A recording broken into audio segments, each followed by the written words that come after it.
Sim, boa tarde.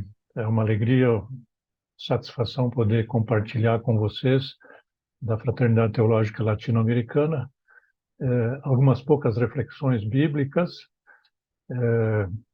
Não me arrisco a fazer muita elaboração sistemática, já estou um pouco assim limitado nessa capacidade. Não é muito óbvio para a maioria dos cristãos que a cruz seja central para o tema Bíblia e Meio Ambiente. A maioria vai pensar em Gênesis, né? Gênesis 1, Gênesis 2.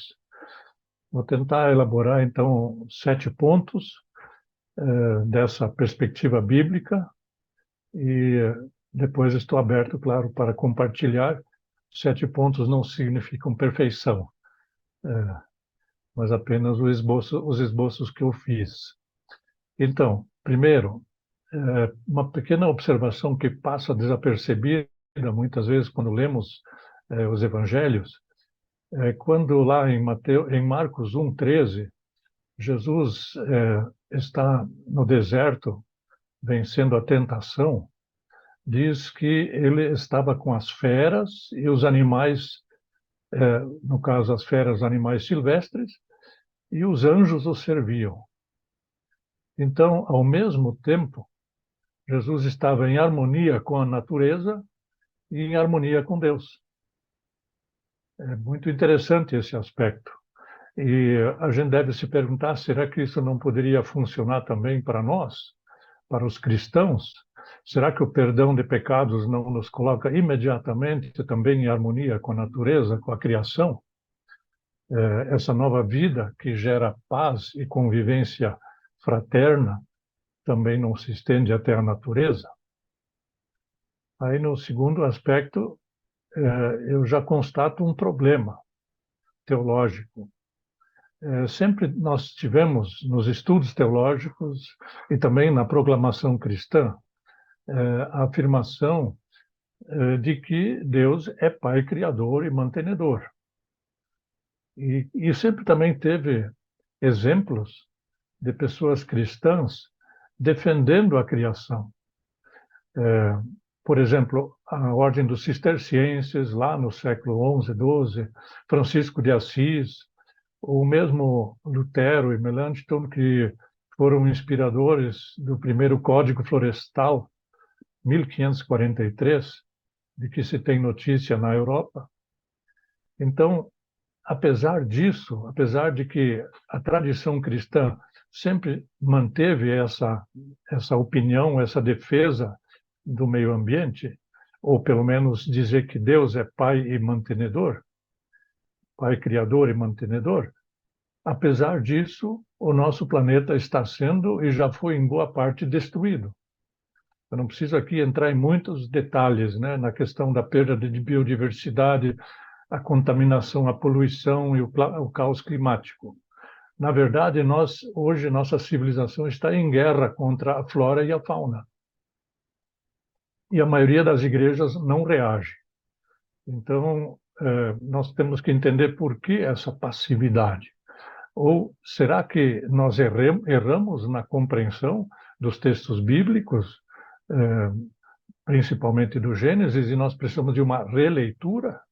Ou faltou atenção para o que significam, para a natureza criada, significam o Evangelho de Jesus Cristo, e também o agir do Espírito Santo, o Espírito da vida, como diz o teólogo Jürgen Moltmann. Ou talvez precisamos das duas coisas, da releitura e de uma nova atenção para outros aspectos da Bíblia e que o cuidado da criação está deixando de lado. Terceiro item agora, eu vou dar só dois exemplos de possíveis ou necessárias releituras lá do Gênesis. Primeiro, a afirmação de que o ser humano foi criado à imagem de Deus. Gênesis 1:27 diz assim: Deus criou o ser humano à sua imagem, a imagem de Deus o criou, homem e mulher os criou, numa única frase. Então, fica claro que não é o indivíduo que foi criado à imagem de Deus. Até porque na época nem existia o conceito tão elaborado de indivíduo que nós temos hoje na idade moderna. Mas é o casal que é imagem de Deus. Esse casal que se relaciona, e deve ser um relacionamento harmonioso, assim como Deus é relacional. Então, essa relação harmoniosa com os outros e com a criação é que o ser humano deve concretizar, ou o casal humano deve concretizar nessa terra, sendo o estandarte de Deus, né? A imagem de Deus dentro dessa área, desse mundo criado por ele. E o segundo aspecto é sobre os verbos sujeitar e dominar, no versículo 28 de Gênesis 1. Já aí eu me baseio no trabalho de Timothy Carricker, que esses dois verbos descrevem a incumbência humana que foi dada em Gênesis. Sujeitar, a palavra kabas, é usada em Miqueias 7,19 com a ação compassiva de Deus de sujeitar as nossas iniquidades, Miqueias 7,19. E o segundo verbo, radar, é usado para descrever o agir do rei messiânico. Salmo 72, Salmo 110, que serve de modelo para os justos, Salmo 49, 14. O justo os dominará no amanhecer do dia da salvação.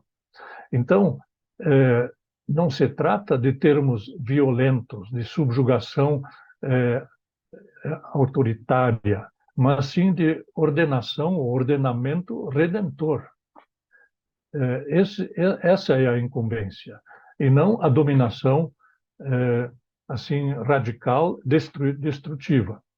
Então pode ser que uma boa parte do mundo cristão não tenha assimilado, não tenha entendido esses verbos dessa maneira. E acrescentando, devemos também levar em conta que a pesquisa do Antigo Testamento mostrou que primeiro surgiram os textos que relatam a experiência do Êxodo, a experiência da libertação e da escravidão no Egito. E, a partir daí, a conclusão teológica é que Deus é Senhor da história, e o Senhor da história que caminha com o seu povo. E somente mais ou menos 200 anos depois é que surgiram as narrativas da criação. Isaías, depois Gênesis 1 e 2, 2 e 1, e surgiram em contraposição com as divindades de outros países. Então Deus passa a ser entendido e declarado também como Criador e Senhor dos céus e da terra.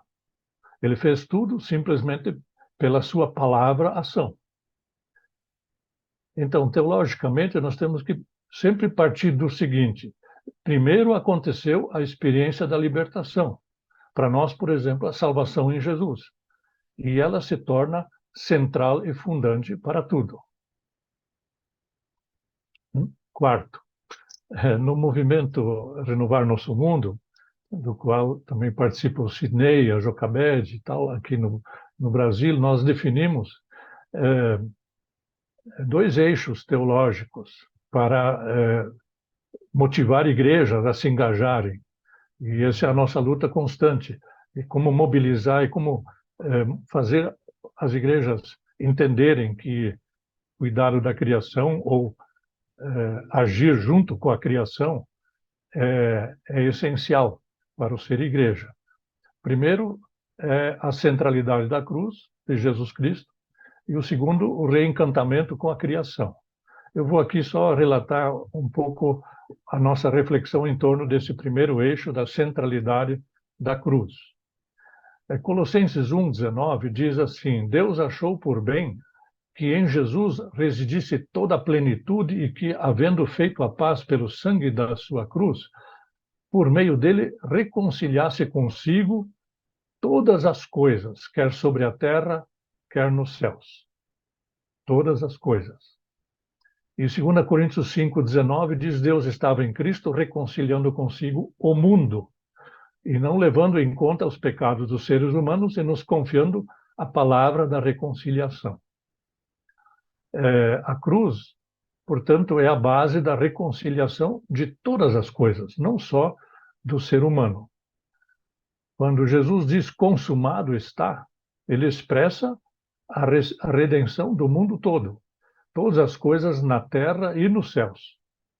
Afinal, os céus também são criação de Deus, né? Reconciliação, então, essa palavra pode nos levar a pensar em várias situações que precisam de reconciliação. Eu vejo pelo menos 3 cenários. Um é entre o ofensor e o ofendido, que no caso poderia ser eu e Deus. Deus, aquele que foi ofendido, que foi traído na boa aliança que ele fez com o povo de Deus. O segundo cenário seria entre pessoas e grupos que brigam, que cometem guerras e se combatem, né? Que seriam nós humanos, seria a dimensão da pacificação social e política. E a terceira possibilidade de reconciliação é entre uma pessoa violenta e a sua vítima. E aí entraria, por exemplo, como vítima a própria natureza criada e amada por Deus, que geme, conforme Romanos 8:20. Então, ao mesmo tempo, essas 3 dimensões da reconciliação acontecem por um único ato, na cruz. Romanos 5:18 diz assim: por um só ato de justiça veio a graça sobre todos para a justificação que dá vida, né? Então, a redenção em Cristo é ao mesmo tempo pessoal, social e ambiental, ou não é redenção. A maioria das igrejas nunca ouviu isso, então eu vou repetir. A redenção em Jesus Cristo é ao mesmo tempo pessoal, social e ambiental, ou não é redenção. Reducionismo, a uma dessas 3 dimensões, é uma traição flagrante à integridade do Evangelho. Não é bíblico esse reducionismo, mas é fruto de ideologia. Pensar só em salvar almas ou só num Evangelho social é traição ao Evangelho integral. E ainda mais, a reconciliação é algo que já foi realizado, foi outorgado unilateralmente por Deus, sem mérito, sem condicionantes. É um fato acontecido. E por isso não pode ser entendido como mandamento ou como mandato a ser cumprido, nem como uma responsabilidade missionária, que eu estou sendo bem polêmico, responsabilidade missionária à nossa frente, mas sim como um privilégio do passado a ser vivenciado e partilhado com liberdade evangélica, como benefício a ser usufruído, um benefício de paz e harmonia com tudo que Deus ama. Não é mais um desafio missionário, porque, como diz Colossenses 1:23, o evangelho já foi pregado por Jesus a toda criatura debaixo do céu. Então, a criatura já conhece o evangelho. Nós é que às vezes não conhecemos. Para nós, porém, foi dada a palavra da reconciliação. Isso é para verbalizar esse fato do passado, da reconciliação, e essa nova realidade já consolidada dentro da qual a gente vive. Então, nós vivemos a partir de uma realidade tríplice, né, de redenção tríplice, em 3 dimensões, que fundamenta e possibilita essa parceria harmoniosa.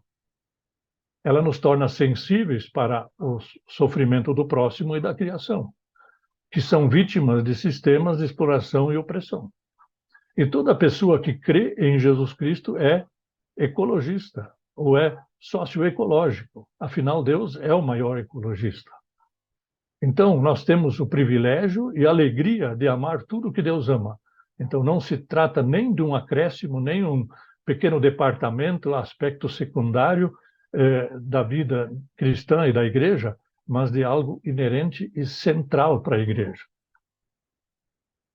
Quinto ponto. Por que eu falo em justiça socioambiental?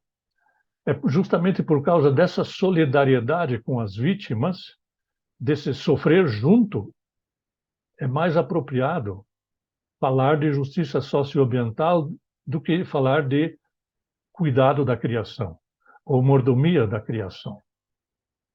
Quando a igreja ora, venha o teu reino, Mateus 6:33, e quando ela busca o reino, primeiro o reino de Deus e a sua justiça, ela coloca a si mesma em segundo plano.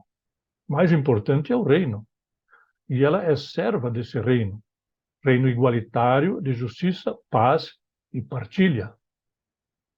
A defesa da criação faz parte dessa concretização do reino. E nós sabemos que a natureza é colaborativa, ela se fortalece mutuamente.